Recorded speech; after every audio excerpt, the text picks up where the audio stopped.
All right, we're back and we have a new kit on the table. It's not exactly a new car, but it is a new kit. I don't really know the total history on the FW-06 by Kyosho, but I know the car has been around for a while. It is partially from some of their race platforms, so it does have some pretty good parts on it. I don't know when the last time the actual kit was released, but they just put some out there recently, and I don't think there's that many available. Kyosho sometimes will do that, so I don't think the run is super big. There is some still out there available you can get at this point, but I don't think they'll last long. And it's been a long time since I've built a Nitro touring car chassis. The last one I built was the HPI R40, and before that it was the Nitro TC3 by Team Associated. This isn't really a competition chassis, even though I believe it would perform fairly well. There is no racing around where I'm at, any competition racing, but I do love these cars. They're a lot of fun just to run around, and I do like Nitro. So, and building stuff. We love to build stuff. That's part of the hobby.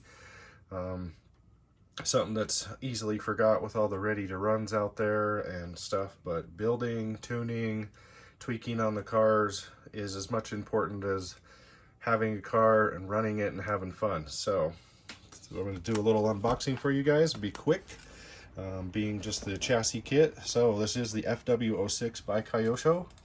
It is a chassis kit, comes with a 15 pull start motor. That's actually pretty nice to get you going, get you started. This platform probably could handle a lot more horsepower, but this should get you going. Nice feature, this does come with a 2-speed transmission in it. That should be a lot of fun, gets them up in rips. So it has engine, 2-speed transmission, full ball bearings, universal swing shaft, turnbuckle tie rods, aluminum shocks. Their shocks on this kit are pretty nice. I believe they're kind of constructed the same as their old velvet shocks that they used to have in some of their off-road race platforms. So they're a very nice shock.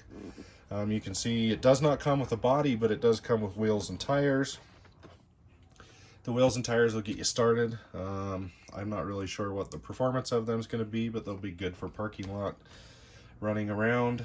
You can see the 2-speed transmission here that comes in there. Swing shafts. Here's the bodies that you can opt to put on there, or you can also put on bodies from other manufacturers as long as it's 200 millimeters wide.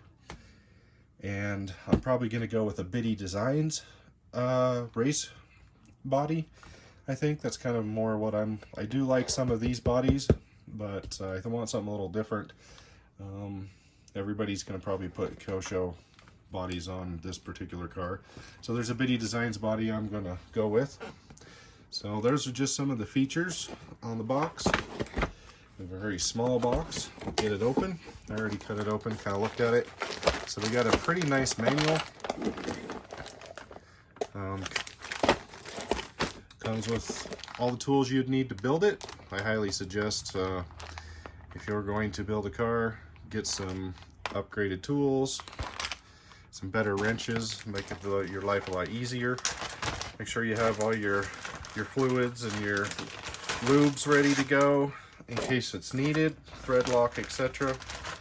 So here's your tools. If you don't have tools, this will work. This will get you by.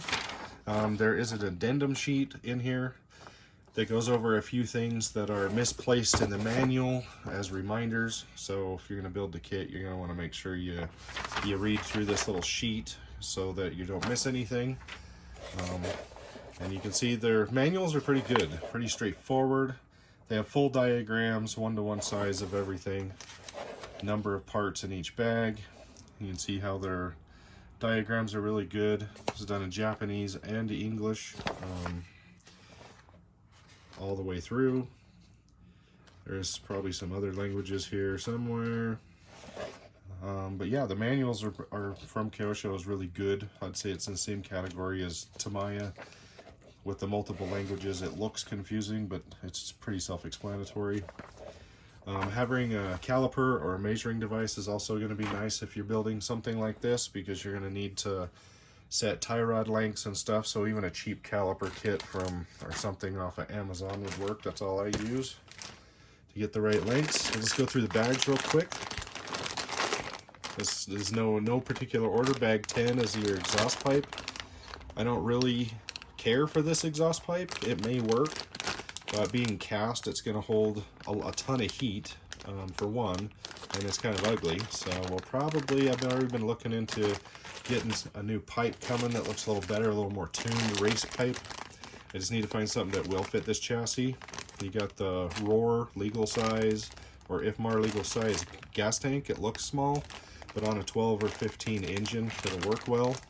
Comes with exhaust tubing. I'll probably upgrade that, something to a little more quality. We got suspension. Let's see, what do we got here? We got body mounts, some suspension arms in this bag, all the pillow balls for the front suspension.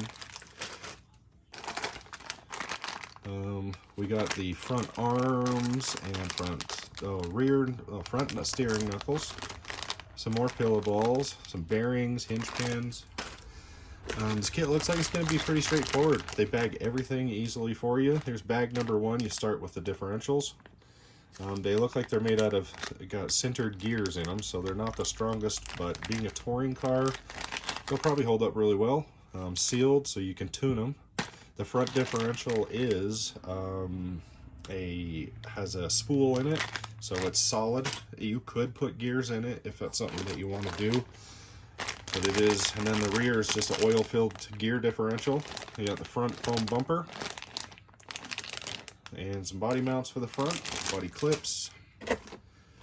This is the radio tray, so it's a main upper chassis support with a radio tray. I have been looking into, there is a company on eBay that's called Team Solar. Probably not the most top quality of parts, but they do make a carbon fiber upper chassis brace, battery hold down, front and rear shock towers, etc. I am going to get those. It'll really spruce the car up a lot. Here's a front shock tower, it looks like, and front or rear gearbox, not sure which. Here's the transmission bag, 2-speed transmission, 1-way clutch. You got the brake disc. I've also seen some upgraded brake discs available, lightweight and carbon fiber. Here's the steering package. So this is your servo saver, servo bell, and steering bell cranks. Another gearbox. This is probably rear on that one, so it's not have the gears in it. Here is the really nice shocks. This is a bonus to this car. These shocks look really nice. I don't know if they're the velvet ones. They may not be, but they at least you don't have to get upgraded shocks. These look real nice. Probably a lot of springs out there available for tuning. These should be a good to have. Comes with the wheels and tires. They are not mounted, as you can see, so if you don't want to use these tires and you buy a set, at least you have wheels. That's a good thing. Could save a little cost there. You got your regular, I believe this is just 60-65 aluminum chassis. There is a 70-75 one out there available that is hardened, so it's more gray looking instead of the blue, but the blue will work. It'll probably touring cars get scuffed up extremely bad, even with chassis protectors on them, especially along the front and rear edges. So the blue one might not be bad. It's going to get scuffed. And then here is the engine, and it's already got the 2-speed clutch bell on it, all assembled for you. I'll probably take it apart and double check, make sure everything's Loctited. Just make sure we don't have anything come loose while we're running it, because that'd be a real bummer. Also gonna loosen the carburetor, make sure the seal and everything is seated correctly so we don't have any air leaks, make sure nothing looks bad there. Pretty nice little engine. It's probably a Force or something of that nature. I don't know exactly where it came from, but I'm sure it's a very quality engine. I do notice that it appears that the flywheel is steel, so it gives you a little bit of counterweight, which should help with idling It's not aluminum, it don't look like. I think it's steel. Anyway, it's a heavy duty cast or whatever it is. Nice feature about this engine, one of the best ones, is it has a slide carb. Even though it's a side exhaust, which doesn't, you know, usually do well for the highest horsepower, slide carb gives you better response for low end power and stuff. A lot nicer than a rotary. That's going to give this thing some pretty good torque and good running ability. But yeah, that's it on the running of this. I probably might do a live build, maybe here in a few minutes. You can probably find the live. I'm gonna do some maybe do a live, maybe do a video about assembling it. I'm not really sure, but I haven't done an assembly video in quite a while, and so I think I need to. It's been a little slow on getting new RC cars this year, just because I got another project I've been working on, so I've been putting all my energy into that, and I'm excited to put this together. So please like, subscribe, and share. Thanks for watching. If you guys have never had a Nitro or even build a kit, this one is probably, I would say, medium to advanced for somebody that hasn't built. This might not be great for you for your first Nitro, but this would be a fun kit to assemble, I think, for anybody that's into tinkering and twinking with their cars. The kit price is actually very reasonable considering it comes with the upgraded shocks and the engine. It's $2.99 at the time of this video. Yeah, so like I said, like, subscribe, and share, and catch you next time. Thank you.